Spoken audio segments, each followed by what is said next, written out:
Hello everyone, welcome back to my channel. ꯑꯩꯅ ꯍꯪꯒꯩ video ꯊꯥꯒꯠꯄ ꯂꯦꯞꯆꯔꯨꯔꯦꯀꯣ ꯑꯗꯣ ꯊꯥꯒꯠꯂꯁꯨ ꯃꯇꯦꯛ-ꯃꯇꯦꯛꯀꯨꯝꯕ ꯍꯥꯏꯇꯥꯔꯦꯅꯦ ꯁꯣꯔꯠꯁꯀꯨꯝꯕ ꯀꯩꯒꯨꯝꯕ ꯈꯔ ꯁꯦꯝꯃꯒ ꯑꯩꯒꯤ ꯏꯁꯥꯒꯤ ꯑꯣꯏꯕ ꯚꯤꯗꯤꯑꯣ ꯌꯥꯝ ꯄꯥꯛ ꯊꯥꯒꯠꯇ꯭ꯔꯕꯅꯦ ꯑꯗꯣ ꯑꯩ ꯊꯥꯒꯠꯂꯛꯇꯕꯒꯤ ꯃꯔꯝꯁꯦ ꯑꯩꯁꯦ ꯀꯩꯅꯣꯗ ꯍꯟꯇꯛ ꯇꯥꯏꯋꯥꯟꯗ ꯃꯥꯁꯇꯔ ꯇꯝꯕꯒꯤ ꯁꯦꯂꯦꯛꯁꯟ ꯑꯃ ꯐꯪꯉꯦꯕ ꯑꯗꯨꯒꯤ ꯁꯦꯂꯦꯛꯁꯟꯗꯨꯒꯤ ꯆꯦ ꯆꯥꯡ ꯈꯔ ꯇꯥꯟꯅꯕ ꯍꯥꯏꯇꯥꯔꯦ ꯑꯩꯈꯣꯏꯒꯤ ꯚꯤꯖꯥ ꯇꯥꯟꯅꯗ꯭ꯔꯤꯉꯩ ꯃꯃꯥꯡꯗꯁꯨ ꯀꯩꯀꯩ ꯈꯔ ꯑꯩꯈꯣꯏ ꯀꯣꯂꯦꯖꯇꯒꯤ ꯆꯦ ꯆꯥꯡ ꯈꯔ ꯂꯧꯊꯣꯛ ꯂꯧꯁꯤꯟ ꯇꯧꯕ ꯑꯗꯨꯒꯤ ꯑꯩꯁꯦ ꯊꯕꯛ ꯈꯔ ꯆꯤꯟꯗꯅ ꯊꯥꯒꯠꯄ ꯉꯝꯖꯗ꯭ꯔꯦ ꯑꯗꯣ ꯍꯧꯖꯤꯛꯁꯦ ꯑꯩꯁꯦ ꯀꯩꯅꯣꯗ ꯇꯥꯏꯋꯥꯟꯗ ꯂꯩꯔꯦ ꯑꯩꯅ ꯍꯧꯖꯤꯛ ꯇꯥꯏꯋꯥꯟꯗ ꯂꯥꯛꯄꯒꯤ ꯖꯔꯅꯤꯗꯣ ꯑꯗꯨꯒꯤ ꯚꯤꯗꯤꯑꯣꯗꯣ ꯃꯌꯥꯝꯗ ꯌꯦꯡꯍꯟꯒꯦ ꯇꯧꯕꯅꯦꯕ ꯗꯦꯜꯂꯤꯗꯒꯤ ꯇꯥꯏꯄꯩꯗ ꯄꯥꯏꯒꯗꯕ ꯐ꯭ꯂꯥꯏꯠꯅꯦꯕ ꯑꯩꯒꯤ ꯐ꯭ꯂꯥꯏꯠꯇꯣ ꯑꯗꯨꯒ ꯗꯥꯏꯔꯦꯛ ꯐ꯭ꯂꯥꯏꯠ ꯂꯩꯇꯕꯒꯤ ꯀꯣꯚꯤꯗ ꯑꯣꯏꯕꯩꯔꯥ ꯍꯥꯟꯅ ꯂꯩꯕ꯭ꯔꯥ ꯂꯩꯇꯕ꯭ꯔꯥ ꯑꯩꯁꯨ ꯈꯪꯗꯦꯕ ꯑꯩꯒꯤ ꯐ꯭ꯂꯥꯏꯠꯁꯦ ꯗꯦꯜꯂꯤꯗꯒꯤ ꯕꯦꯡꯀꯣꯛ ꯑꯦꯌꯥꯔꯄꯣꯔꯠꯇ ꯇꯥꯔꯦ ꯑꯗꯨꯗꯨꯒ ꯕꯦꯡꯀꯣꯛꯇꯒꯤ ꯑꯃꯨꯛ ꯇꯥꯏꯄꯩꯗ ꯆꯠꯄꯅꯦꯕ ꯚꯤꯗꯤꯑꯣꯁꯦ ꯃꯌꯥꯝꯗ ꯄꯨꯟꯅ ꯌꯦꯡꯃꯤꯟꯅꯁꯦ ꯑꯩꯅ ꯆꯠꯄꯒꯤ ꯃꯇꯥꯡꯗꯀꯣ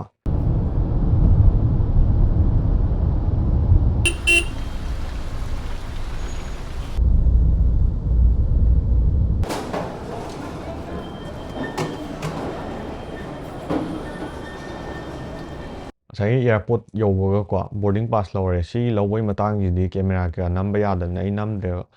ꯑꯗꯨꯒ ꯕꯣꯔꯗꯤꯡ ꯄꯥꯁꯁꯦ ꯂꯧꯔꯕ ꯃꯇꯨꯡꯁꯤꯗ ꯃꯣꯏ ꯉꯁꯥꯏꯒꯤ ꯀꯩꯅꯣꯒ ꯑꯦꯌꯥꯔꯂꯥꯏꯟ ꯀꯥꯡꯕꯨꯒꯤ ꯃꯣꯏ ꯁ꯭ꯇꯥꯐ ꯂꯩꯕꯁꯤꯡꯗꯨꯅ ꯍꯥꯏꯁꯦ ꯑꯩꯒꯤꯁꯦ ꯊꯥꯏꯂꯦꯟꯗ ꯇꯥꯕꯗꯣ ꯑꯩ ꯋꯥꯈꯟꯗꯅ ꯚꯤꯖꯥ ꯌꯥꯎꯗ꯭ꯔꯒꯁꯨ ꯑꯗꯨꯝ ꯆꯠꯄ ꯌꯥꯒꯗ꯭ꯔꯥ ꯈꯟꯕꯅꯦ ꯑꯗꯨ ꯃꯣꯏꯅ ꯚꯤꯖꯥ ꯇ꯭ꯔꯥꯟꯖꯤꯠ ꯇꯧꯕꯗ ꯑꯩꯗꯣ ꯂꯒꯦꯖ ꯑꯃꯨꯛ ꯂꯧꯊꯣꯛꯀꯗꯧꯅꯦꯕ ꯑꯗꯨꯅ ꯚꯤꯖꯥ ꯑꯃꯨꯛ ꯆꯪꯒꯅꯤ ꯈꯣꯠꯀꯅꯤ ꯍꯥꯏꯔꯦ ꯑꯗꯨꯅ ꯚꯤꯖꯥ ꯑꯣꯟ ꯑꯦꯔꯥꯏꯚꯦꯜ ꯂꯧ ꯈꯣꯠꯂꯣꯅ ꯍꯥꯏꯐꯦꯠ ꯋꯥꯔꯤ ꯁꯥꯟꯅꯔꯦ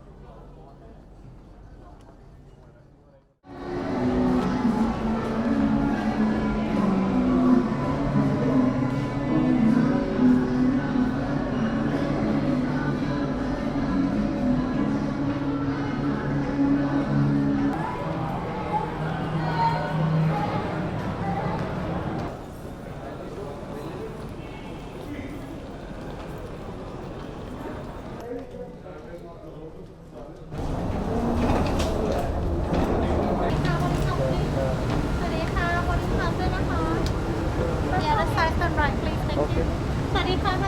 boarding pass please. Thank you. Rapid check. สวัสดีค่ะ boarding pass. สวัสดีค่ะ boarding pass.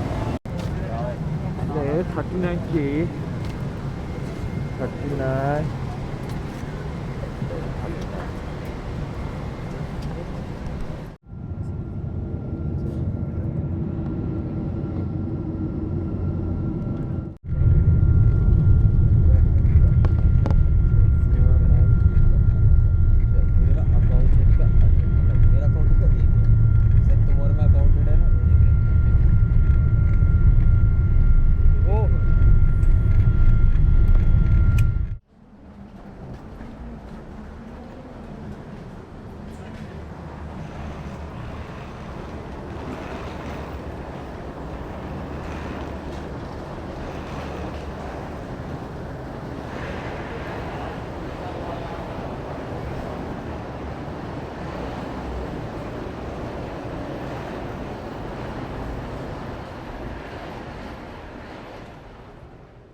Thailand airport ꯍꯦꯛ ꯌꯧꯕꯒꯀꯣ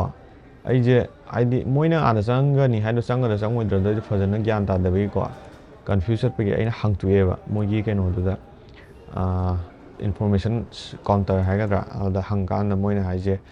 ꯑꯩꯒꯤꯗꯣ ꯂꯒꯦꯖꯇꯣ ꯑꯃꯨꯛ ꯂꯧꯊꯣꯛꯑꯀꯥꯟꯗ ꯑꯃꯨꯛ ꯆꯦꯛ ꯏꯟ ꯇꯧꯗꯧꯅꯤꯅ ꯀꯩꯅꯣꯁꯦ ꯚꯤꯖꯥ ꯆꯪꯉꯦ ꯍꯥꯏꯔꯛꯄ ꯑꯗꯒꯤ ꯚꯤꯖꯥꯗꯣ ꯃꯣꯏꯗꯣ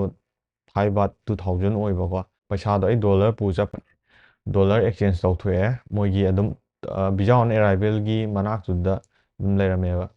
ꯑꯗꯨꯒ ꯐꯣꯝ ꯃꯦꯜꯂꯒ ꯐꯣꯇꯣ ꯅꯞꯄꯦ ꯑꯗꯨꯗꯨꯒ ꯊꯥꯖꯤꯜꯂꯦ ꯑꯗꯨꯒ ꯑꯗꯨꯝ ꯈꯨꯗꯛꯇ ꯐꯪꯉꯦ ꯑꯗꯨ ꯐꯪꯉꯀꯥꯟꯗꯨꯗ ꯏꯃꯤꯒ꯭ꯔꯦꯁꯟꯗ ꯑꯃꯨꯛ ꯆꯦꯛ ꯇꯧꯍꯜꯂꯦ ꯑꯩꯈꯣꯏꯒꯤ ꯐꯤꯡꯒꯔ ꯄ꯭ꯔꯤꯟ ꯂꯧꯋꯦ ꯑꯗꯨꯗꯨꯒ ꯐꯣꯇꯣ ꯀꯩꯀꯩ ꯈꯔ ꯀꯥꯞꯄ ꯈꯣꯠꯂ ꯂꯧꯔꯦ ꯑꯗꯨꯗꯣ ꯏꯃꯤꯒ꯭ꯔꯦꯁꯟ ꯂꯣꯏꯕꯒ ꯑꯃꯨꯛ ꯑꯩꯈꯣꯏ ꯉꯁꯥꯏꯒꯤ ꯂꯒꯦꯖꯇꯣ ꯂꯧꯔꯦ ꯂꯒꯦꯖꯇꯣ ꯂꯣꯏꯔꯀꯥꯟꯗ ꯑꯃꯨꯛ ꯆꯦꯛ ꯏꯟ ꯅꯧꯅ ꯇꯧꯗꯣꯏꯅꯦꯕ ꯍꯧꯖꯤꯛꯀꯤ ꯑꯃꯨꯛ ꯀꯩꯅꯣꯗꯒꯤ ꯊꯥꯏꯂꯦꯟꯗꯒꯤ ꯇꯥꯏꯄꯩ ꯆꯠꯄꯒꯤ ꯐ꯭ꯂꯥꯏꯠꯁꯦ ꯁꯤꯒꯤ ꯐ꯭ꯂꯥꯏꯠꯁꯤꯗꯗꯤ ꯑꯩꯈꯣꯏꯒꯤ ꯇꯥꯏꯋꯥꯟꯒꯤꯁꯦ ꯆꯪꯕꯗ ꯈꯔ ꯔꯦꯁꯇ꯭ꯔꯤꯛꯁꯟ ꯂꯩꯌꯦꯕ ꯁ꯭ꯇꯨꯗꯦꯟꯒꯤ ꯑꯣꯏꯕ ꯑꯩꯈꯣꯏꯒꯤ ꯉꯁꯥꯏ ꯑꯩꯁꯦ ꯇꯥꯏꯋꯥꯟꯒꯤ ꯚꯤꯖꯥ ꯐꯪꯕꯗꯨꯒꯤ ꯃꯊꯛꯇ ꯑꯃꯨꯛ ꯁ꯭ꯇꯨꯗꯦꯟꯒꯤ ꯑꯣꯏꯕ ꯁ꯭ꯄꯤꯁꯦꯜ ꯍꯥꯏꯒꯗ꯭ꯔꯥ ꯑꯦꯟꯇ꯭ꯔꯤ ꯄꯥꯔꯃꯤꯠ ꯑꯃ ꯆꯪꯉꯦꯕꯀꯣ ꯃꯤꯅꯤꯁꯇ꯭ꯔꯤ ꯑꯣꯐ ꯏꯗꯨꯀꯦꯁꯟꯗꯒꯤ ꯑꯌꯥꯕꯒ ꯂꯧꯕ ꯈꯣꯠꯄ ꯌꯥꯝ ꯆꯪꯉꯦ ꯑꯗꯨꯒꯤ ꯆꯦꯗꯣ ꯑꯃꯨꯛ ꯎꯠꯂꯦ ꯃꯣꯏꯗ ꯑꯗꯨ ꯎꯠꯂꯀꯥꯟꯗ ꯀꯣꯚꯤꯗꯀꯤ ꯑꯩꯈꯣꯏꯒꯤ ꯚꯦꯛꯁꯤꯅꯦꯁꯟ ꯇꯧꯕꯒꯤ ꯁꯥꯔꯇꯤꯐꯤꯀꯦꯠꯇꯨ ꯎꯠꯂꯦ ꯑꯗꯨꯗꯨꯒ ꯍꯣꯇꯦꯜꯁꯨ ꯍꯥꯟꯅ ꯑꯩꯈꯣꯏ ꯆꯠꯇ꯭ꯔꯤꯉꯩꯗ ꯕꯨꯛ ꯇꯧꯗꯧꯅꯦꯕ ꯑꯗꯣ ꯑꯩꯒꯤꯕꯨꯗꯤ ꯐꯕ ꯑꯃꯅ ꯑꯩꯈꯣꯏꯒꯤ ꯀꯩꯅꯣꯒꯤ ꯅꯦꯁꯅꯦꯜ ꯐꯥꯔꯃꯥꯁꯤ ꯌꯨꯅꯤꯚꯔꯁꯤꯇꯤꯒꯤ ꯑꯩꯒꯤ ꯑꯦꯁꯤꯁꯇꯦꯟ ꯑꯣꯖꯥ ꯑꯃ ꯂꯩꯌꯦꯕ ꯍꯧꯖꯤꯛꯀꯤ ꯑꯣꯖꯥ ꯅꯨꯄꯤꯗꯨꯅ ꯑꯩꯒꯤ ꯂꯣꯏꯅ ꯕꯨꯛ ꯀꯩꯀꯥ ꯇꯧꯕꯤꯔꯒ ꯃꯥꯅ ꯊꯥꯔꯛꯑꯦ ꯑꯗꯨꯗ ꯑꯩ ꯄ꯭ꯔꯤꯟ ꯑꯥꯎꯠ ꯇꯧꯊꯣꯛ ꯄꯨꯔꯀꯥꯟꯗ ꯏꯌꯥꯔꯄꯣꯔꯠꯇꯨꯗ ꯑꯗꯨꯝ ꯎꯠꯂꯦꯀꯣ ꯑꯗꯨꯗꯨꯒ ꯍꯧꯖꯤꯛꯀꯤ ꯀꯩꯅꯣ ꯇꯥꯏꯋꯥꯟꯒꯤ ꯀ꯭ꯋꯥꯔꯟꯇꯥꯏꯟ ꯁꯤꯁꯇꯦꯝ ꯍꯥꯏꯒꯗ꯭ꯔꯥ ꯑꯗꯨꯒꯤ ꯁꯤꯁꯇꯦꯝꯗꯣ ꯑꯩꯈꯣꯏꯅ ꯃꯦꯟꯁꯤꯜꯂꯦ ꯍꯧꯖꯤꯛꯀꯤ ꯀꯩꯅꯣꯗꯨꯗ ꯑꯩꯈꯣꯏꯅ ꯃꯦꯟꯗꯣꯏꯅꯦꯕ ꯍꯧꯖꯤꯛꯀꯤ ꯄꯣꯠꯇꯨꯗ ꯍꯣꯇꯦꯜꯒꯤ ꯔꯨꯝ ꯅꯝꯕꯔ ꯑꯗꯒꯤ ꯍꯣꯇꯦꯜꯒꯤ ꯂꯣꯀꯦꯁꯟ ꯑꯗꯒꯤ ꯑꯩꯒꯤ passport number date of birth ꯀꯩꯀꯩꯁꯦ ꯃꯦꯜꯂꯒ ꯑꯗꯨꯗꯒꯤ ꯃꯣꯏꯅ ꯕꯣꯔꯗꯤꯡ ꯄꯥꯁ ꯄꯤꯔꯛꯑꯦ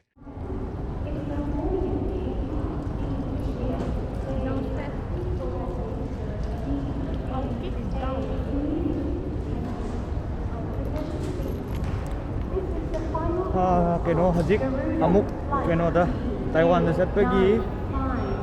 ꯕꯣꯔꯗꯤꯡ ꯄꯥꯁ ꯀꯩ ꯂꯣꯏ ꯂꯧꯕ ꯂꯣꯏꯔꯦ ꯏꯃꯤꯒ꯭ꯔꯦꯁꯟ ꯑꯣꯐꯤꯁꯔ ꯀꯩꯀꯩ ꯂꯣꯏꯅ ꯆꯦꯛ ꯇꯧ ꯂꯣꯏꯔꯦ E7ꯗ ꯇꯣꯡꯉꯅꯤ ꯑꯗꯨꯗꯨꯒ ꯑꯃꯨꯛ ꯇꯥꯏꯄꯩꯗ ꯇꯥꯔꯅꯤ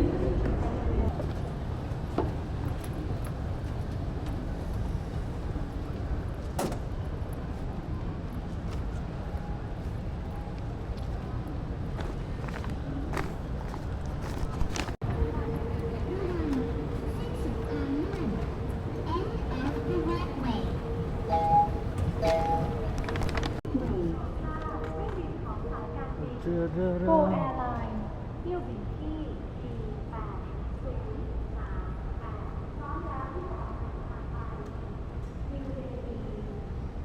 ꯗꯒꯤ ꯇꯣꯡꯗꯧꯕ ꯑꯩꯈꯣꯏꯒꯤ ꯕꯦꯡꯀꯣꯛꯇꯒꯤ ꯇꯣꯡꯗꯧꯕ ꯇꯥꯏꯄꯩ ꯌꯧꯗꯧꯕ ꯐ꯭ꯂꯥꯏꯠꯇꯨꯅꯤ ꯁꯤ ꯂꯩꯁꯤ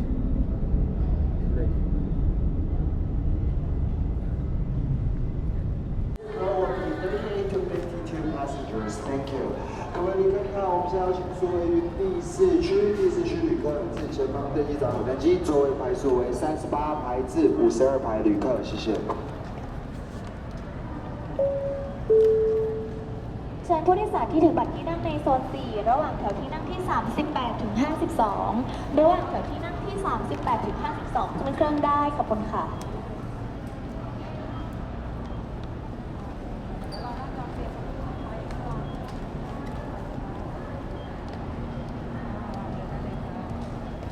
เดี๋ยวรอหน้าจอเคลียร์สักครู่นะคะ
ꯁꯤꯅ ꯁꯤꯒꯤ ꯀꯩꯅꯣꯒꯤ ꯁꯥꯏꯟꯁꯦ ꯉꯁꯥꯏꯒꯤꯗꯨꯅ ꯑꯍꯨꯝ ꯑꯣꯏꯕꯅꯦꯕ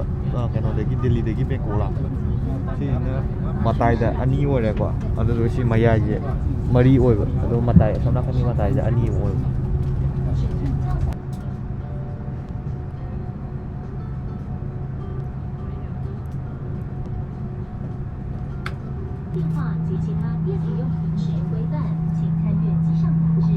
According to CAA regulations, all transmitting devices shall not be used at all times. For more information regarding mobile phones and electronic devices, beef patty and panel waves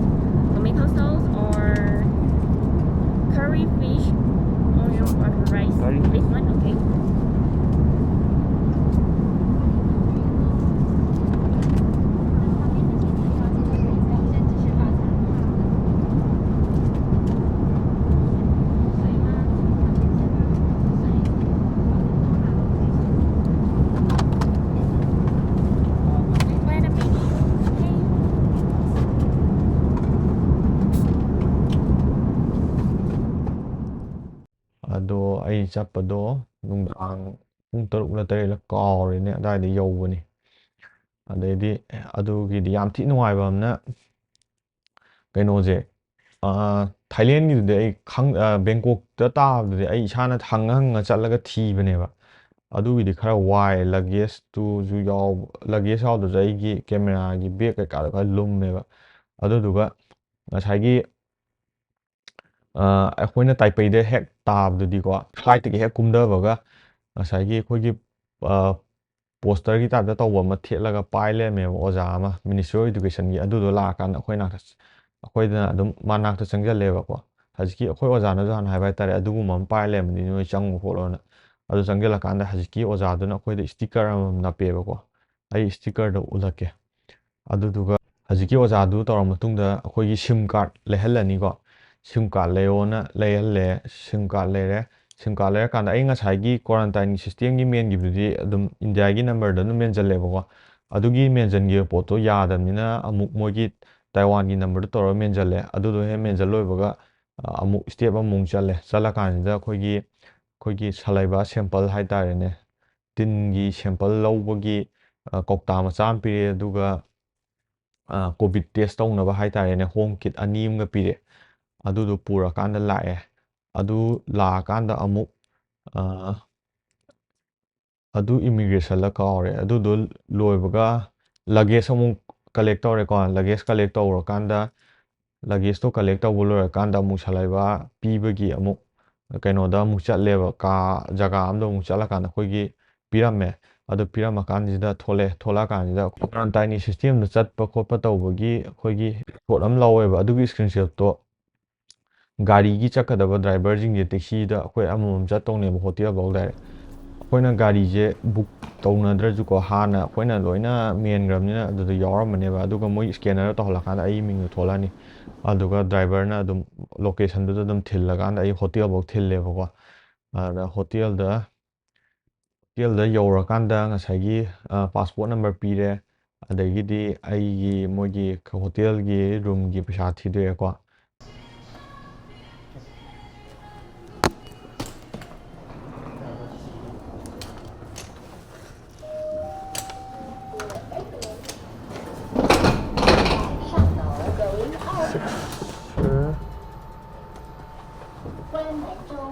Closing.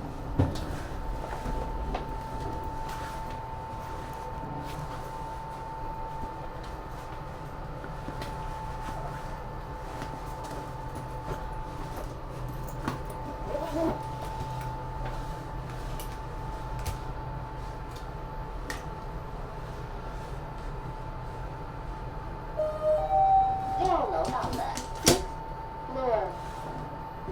开门中 door opening. 601 603 602 605 606